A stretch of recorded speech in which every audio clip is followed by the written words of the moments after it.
मेरा नाम जून हो है और मैं सिर्फ 12 साल का था जब मेरी दुनिया मुझसे छिन गई। ये 1981 की सर्द शाम थी। बुसान की सड़कों पर बाजार की चहल पहल थी। मेरी माँ, जो सब्जियां बेचकर हमारा गुजारा करती थीं, देर रात तक बाजार में काम करती थीं। मैं बाजार के बाहर उनका इंतजार कर रहा था और पत्थरों से खेलते हुए समय बिता रहा था। तभी दो आदमी वर्दी पहने मेरे पास आए। उनमें से एक ने मेरी कलाई पकड़ ली और कहा, तुम्हें यहाँ अकेले नहीं होना चाहिए, हमारे साथ चलो, हम तुम्हें एक बेहतर जगह ले जाएंगे।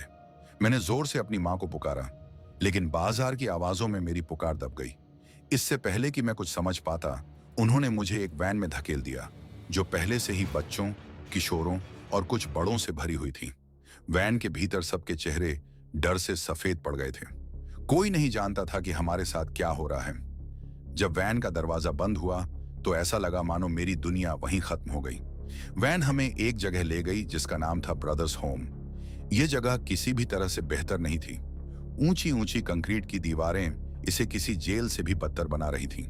अंदर पहुंचते ही हमें पंक्तियों में खड़ा कर दिया गया और हमारे नाम छीन लिए गए। मैं अब जून हो नहीं था, मैं नंबर 203 बन गया।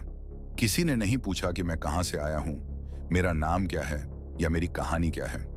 वहां के लिए हम बस काम करने वाले शरीर थे, जिन्हें जितना सस्ता हो सके संभालना था। पहली रात मुझे एक पतली चटाई दी गई और ठंडी फर्श पर सोने के लिए कहा गया। मैं रोते रोते सो गया, लेकिन किसी ने ध्यान नहीं दिया या परवाह नहीं की। अगले कुछ हफ्तों में मैंने वहां के नियम सीख लिए। नियम साफ थे, जो कहा जाए वही करो, और अगर नहीं किया तो सजा भुगतो। वहां सजा का मतलब था मारपीट। एक लड़के को, जिसने विरोध करने की हिम्मत की, छोटे से अंधे कमरे में कई दिनों तक बंद कर दिया गया। जब वह वापस आया तो उसने किसी से बात नहीं की। हर दिन हमें एक फैक्ट्री में काम करने के लिए भेजा जाता था, जो उस कैंप से जुड़ी हुई थी। वहां की मशीनें बड़ी और खतरनाक थीं। मुझे जूते बनाने का काम दिया गया। मेरे हाथ छोटे और तेज थे, इसलिए मुझे लेस बांधने के लिए कहा गया। घंटों तक बिना रुके काम करना पड़ता। अगर मैं धीमा हुआ तो पीछे से गार्ड के कदमों की आहट सुनाई देती और फिर उनकी छड़ी की चुभन महसूस होती। कुछ बड़े लड़के हम छोटे बच्चों की मदद करने की कोशिश करते। डे यंग नाम का एक लड़का, जो शायद 15 साल का रहा होगा, अक्सर मेरा काम चुपचाप अपने सिर पर ले लेता। लेकिन वह भी हमें तब नहीं बचा पाया जब एक बार गार्ड्स ने जूते के एक जोड़े के गुम हो जाने पर पूरे ग्रुप को सजा दी। उस रात हमें नंगे पैर ठंडे आंगन में खड़ा रहने के लिए मजबूर किया गया। गार्ड्स दूर खड़े होकर हमें तिरस्कार से देख रहे थे।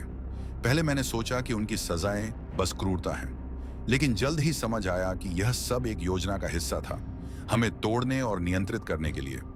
उन्होंने हमारे साथ गेम खेले जो हमारे लिए अपमानजनक और कठिन थे। एक खेल था मोटर व्हीकल गेम।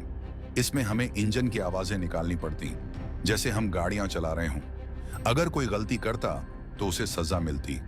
एक और खेल, जिसे वे हिरोशिमा गेम कहते थे, केवल यातना थी। हमें उल्टा लटका दिया जाता और डंडों से मारा जाता, जबकि गार्ड हमारी चीखों पर हंसते। ऐसे ही एक गेम के दौरान मुझे डे यंग के बगल में लटकाया गया। उसकी नाक से खून बह रहा था, लेकिन उसने एक बार भी चीखने या रोने की कोशिश नहीं की। उसने मुझसे फुसफुसाते हुए कहा, खुद को टूटने मत देना। उसके ये शब्द मेरे लिए सहारा बन गए। जैसे जैसे हफ्ते महीनों में बदलते गए, लोग आते और जाते रहे। नए लोग उन जगहों को भरने के लिए आते जो गायब हो गए थे। आधिकारिक रिकॉर्ड बताते थे कि ब्रदर्स होम के संचालन के दौरान 551 कैदियों की मौत हुई, लेकिन हम जानते थे कि असली संख्या कहीं अधिक थी। रात के अंधेरे में शरीर बाहर ले जाए जाते और कोई सवाल नहीं पूछता। भागने की फुसफुसाहटें होती थीं, लेकिन दीवारें ऊंची थीं, गार्ड्स निर्दयी थे और बाहरी दुनिया सितारों जितनी दूर लगती थी। एक शाम फैक्ट्री की शिफ्ट के दौरान डे यंग और मैंने एक मौका देखा। एक टूटी हुई धातु के टुकड़े का उपयोग करते हुए हमने दीवार में एक कमजोर स्थान खोजा और अंधेरे का फायदा उठाकर बाहर निकल गए। गार्ड्स ने हमें देख लिया और पीछा करने लगे। उनकी टॉर्च की रोशनी अंधेरे को चीर रही थी और उनकी आवाजें ठंडी हवा में गूंज रही थीं। हम तब तक दौड़े जब तक हमारे पैर जवाब नहीं दे गए। अंततः एक खाई में गिरकर हम छिप गए। सुबह के समय एक दयालु किसान ने हमें खोजा। उसने हमसे कोई सवाल नहीं पूछा, बस पुलिस को बुला दिया। कई सालों में पहली बार मैंने उम्मीद की हल्की सी किरण महसूस की।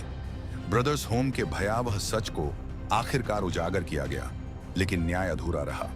पार्क इन केओन, जो इन क्रूरताओं के पीछे था, को बहुत कम सजा दी गई। हमारी कहानियां, जिनमें मेरी भी शामिल है, को असुविधाजनक सच मानकर दबा दिया गया।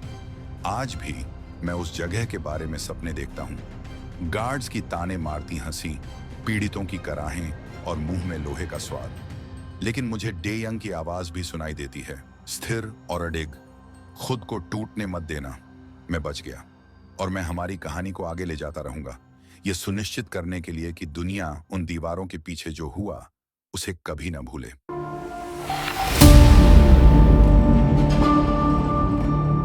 यह कहानी उन लोगों की है जो पार्क इन क्योन के जाल में फंस गए, जिसने उस जगह को ब्रदर होम का नाम दिया।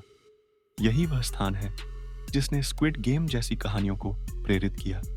इस कैंप ने हाशिए पर पड़े व्यक्तियों को निशाना बनाया, उनका शोषण किया और उनके मानवाधिकारों की पूरी तरह अनदेखी की। इसी तरह स्क्विड गेम में आर्थिक रूप से मजबूर लोगों का उपयोग एक घातक प्रतियोगिता में किया जाता है, जो अमीरों के मनोरंजन के लिए आयोजित होती है।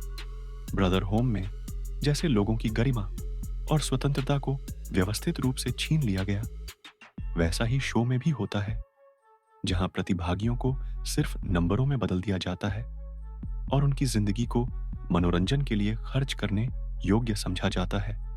ब्रदर होम के बचे हुए लोगों ने अपने अनुभवों को ऐसे बयान किया है जैसे उन्हें वस्तुओं की तरह इस्तेमाल किया गया हो।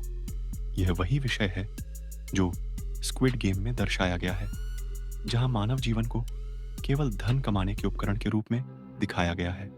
ह्वांग डोंग ह्युक, जो स्क्विड गेम के निर्देशक हैं, ने भी यह बताया कि इस सीरीज के कुछ तत्व उनके व्यक्तिगत अनुभवों और सांस्कृतिक संदर्भों से प्रेरित हैं।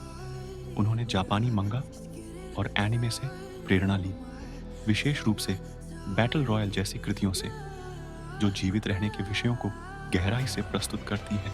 सीरीज के निर्माण के दौरान वांग की अपनी आर्थिक कठिनाइयों ने इन विषयों की उनकी समझ को और गहरा किया। इसके अलावा उन्होंने बचपन के खेलों का उपयोग वयस्कों के संघर्षों को प्रतीकात्मक रूप से दर्शाने के लिए किया। स्क्विड गेम में दिखाए गए खेल न केवल बचपन की यादें ताज़ा करते हैं, बल्कि व्यस्क जीवन की पूंजीवादी समाज में चुनौतियों को भी विडंबनापूर्ण तरीके से उजागर करते हैं। 2021 में निर्देशक ह्वांग डोंग ह्युक ने एक इंटरव्यू में खुलासा किया था कि स्क्विड गेम के कैरेक्टर सियोंगी हंस की पृष्ठभूमि 2009 में साउथ कोरिया के संगयोंग मोटर स्ट्राइक पर आधारित है। सीरीज में सियोंगी हंस को ड्रैगन मोटर्स से निकाला जाता है और वह आर्थिक तंगी से बचने के लिए घातक खेलों में भाग लेने को मजबूर हो जाता है।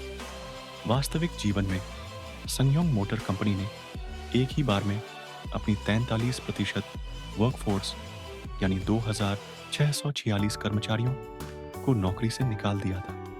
इस फैसले ने 77 दिनों तक चले एक प्रदर्शन को जन्म दिया, जो तनाव और निराशा से भरा था और साउथ कोरिया के सबसे लंबे और तीव्र औद्योगिक आंदोलनों में से एक माना जाता है। वांग ने कहा, संगयोंग मोटर छंटनी के संदर्भ से मैं यह दिखाना चाहता था कि कोई भी साधारण मध्यम वर्ग का व्यक्ति रातों रात तबाही का सामना कर सकता है। सीरीज में पाकिस्तानी प्रवासी श्रमिक अली का किरदार भी वांग्स के वास्तविक जीवन के अनुभवों से प्रेरित है। यूके में अपने समय के दौरान नस्लीय भेदभाव की एक घटना को याद करते हुए वांग्स ने बताया कि कैसे एक एयरपोर्ट के स्टाफ सदस्य के अपमानजनक व्यवहार ने उन पर गहरी छाप छोड़ी। उन्होंने कहा, मुझे लगता है कि उस समय मैं भी अली जैसा ही था। स्क्विड गेम एक काल्पनिक कहानी के जरिए घातक खेलों में जीवित रहने की कहानी प्रस्तुत करता है, लेकिन इसकी जड़ें वास्तविक सामाजिक आर्थिक मुद्दों और दक्षिण कोरिया की ऐतिहासिक घटनाओं में गहराई से समाई हुई है। ये वास्तविक प्रेरणाएं न केवल सीरीज के लिए पृष्ठभूमि प्रदान करती है, बल्कि आर्थिक असमानता, श्रमिक अधिकारों और कमजोर वर्गों के प्रति समाज की उदासीनता जैसे समकालीन मुद्दों पर टिप्पणी भी करती है। यह सीरीज अपने ग्रिपिंग नैरेटिव और जटिल पात्रों के जरिए इन कठोर सच्चाइयों को दर्शाती है, जो दर्शकों को वैश्विक स्तर पर गहराई से जोड़ती है। वीडियो को लाइक करें। अगर आपको इसके बारे में जानकारी चाहिए तो नीचे कमेंट्स करें और नाज़ो को सब्सक्राइब करें ताकि आप डार्क वेब और उससे आगे की रहस्यमयी कहानियों का आनंद ले सकें। रहस्यमय किस्सों से लेकर वास्तविक अनसुलझे मामलों तक सभी स्रोतों और अतिरिक्त जानकारी के लिए डिस्क्रिप्शन अवश्य देखें। Stay curious, stay mysterious.